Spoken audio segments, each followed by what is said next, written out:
Hello, I'm Tim Burr, and I have had the privilege of serving as chair of the City of Gulf Breeze Charter Review Committee. And 2 years or so ago, the City Council and the Mayor requested that a group of us take a look at our current city charter and make any recommendations that we might concerning how to optimize that.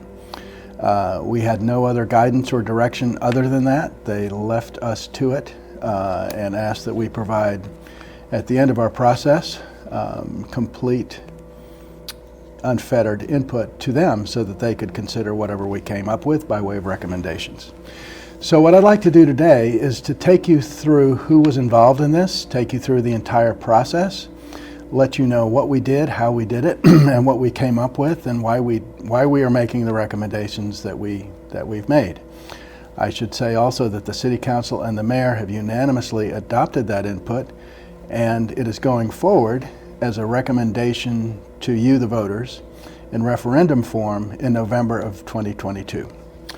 So, without further ado, let me take you through the committee, and I'll introduce them in alphabetical order. Renee Bookout. Many of you know Renee. She's a very long-term, able, committed, contributing member of our community. She's an attorney. She practices full-time. She's a former city council member. Her input is incredibly valuable because she's not only very bright and capable, but she has an attention to detail that is really unique, and her capacity to provide edits was also very welcome and very useful. I'm next alphabetically. I've lived in the city of Gulf Breeze for a little over 26 years now. I'm a retired attorney, but even though I've contributed by way of volunteering in various ways for the city, Development Review Board, and I chaired the committee to name the bridge. More importantly, I have 3 children, one of whom lives here in the city with her daughters, ages 4.5 and 2.5. She's due in November with another daughter, so I have a long-term vested interest in making sure that our city functions optimally. Jim Cox. If you don't know Jim Cox, it's because you haven't attended a lot of city council meetings. Jim Cox is not a member of the city council, but he's probably attended more meetings than many members have. A very bright, good, critical thinker who was quick to point out things and be extremely helpful as well. So too Robert Turpin. Robert Turpin is known to many because he heads up the Marine Resources Division of Escambia County.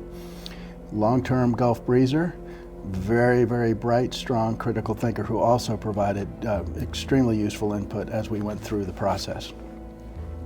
And finally, last alphabetically, but certainly not least, Beverly Zimmern. I think just about everybody watching this video knows or knows of Beverly, our former mayor.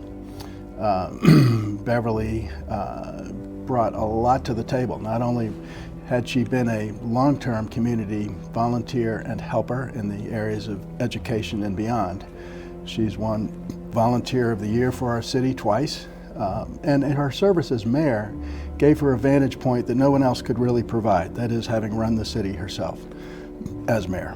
So all were vocal, critical thinking folks who contributed a lot by way of challenges, by way of analysis. This was no echo chamber, I assure you. Essentially, the key things to bear in mind: we did not change the form of government that we have now because in our estimation, that form of government suits us well. It's working. Our city is thriving. There didn't seem to be any reason whatsoever to change from a council manager form of government to anything different. So that remains the same. Salaries. We kept those the same. They're $1 a year for our city council members, including the mayor. And we debated that one extensively because that is a big issue. Would we do better if we paid the city council a salary of some sort, or in some way compensated them beyond the dollar that we now do? And you can see how that is a vibrant issue. That could be argued either way. Ultimately, we felt that for now, the right answer was to keep things as they are now. It's not to say that in the future things might not be improved by making that change, but for now we felt things were working well enough, and despite the fact that you could, again, argue either side of that one, we thought that sticking with the $1 a year was producing excellent representation, and so we haven't changed that at this point. The boundaries are the same. We recite in here, and all of this, by the way, the charter itself is going to be posted on the web. You'll have a chance to review it and compare it for yourself. You'll notice we reference changing boundaries as required by Florida law, and that is a minor change because it doesn't change really what could be done anyway. The terms, we did change that one. The mayor's term doesn't match the city council members' terms. Their terms are 4 years. The mayor's term under the current charter is 2 years. For the life of us, going back historically and debating and discussing and trying to figure out why that was true, we couldn't. We could not figure out what the sense was behind that particular difference. So we aligned the mayor's term with the city council term. So that would, not in the immediate term, but once the charter is adopted, that would go into place so that future mayors would serve for the same term as a city council member, that is 4 years. Staggered still, but still 4 years. We indicated in here and included in the charter that if you miss more than 3 meetings, consecutive meetings without an excuse, that you would be subject to removal as a member of the city council. And the reasoning behind that, of course, I think is clear. We also determined that the spending limits in the existing city charter were misplaced. We have other better places where we deal with spending limits and spending protocols, and I will go through those, but they really don't belong in a city charter any more than, say, speed limits belong in the U.S. Constitution. Speed limits are a great idea, but you don't put them in an overarching governing document that provides more general guidance and limits. So let's talk about that in a little bit more detail. Right now we have an ordinance. It's 2174, 2175, and that governs the spending limits. It also imposes the duty on our city management to follow the Purchasing and Procedures Manual.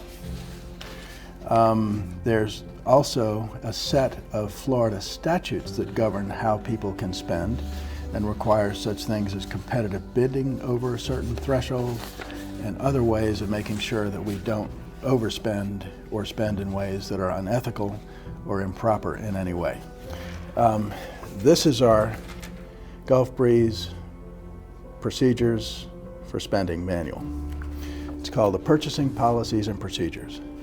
And as you can see, it's quite a few pages, lots of detail about how we go about the process of spending our money.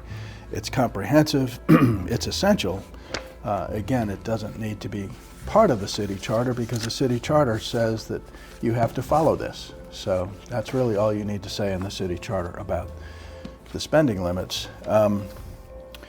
Bearing in mind that other cities that we looked at handle it in just the way that our new charter does, with ordinance, state statutes, procedures manuals, and the commonsensical limit that whenever you have somebody in charge of your spending who is dependent on a paycheck, they'll follow the rules, they'll follow the budgets that the city council oversees and puts in place, or their job will be in jeopardy, obviously.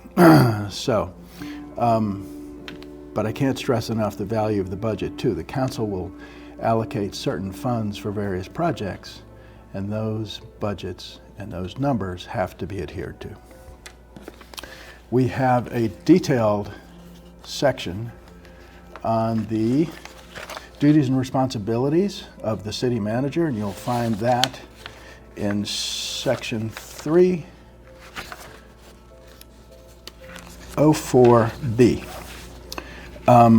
And you'll notice that there are 7 such things, and included in there, of course, is adherence to the procurement codes and procedures that I've just referenced and gone through in very brief form with you. And by the way, all of that is available to you to review in greater detail so that you can be, I hope, as satisfied as we were that the constraints are reasonable, they're enforceable, they're in place.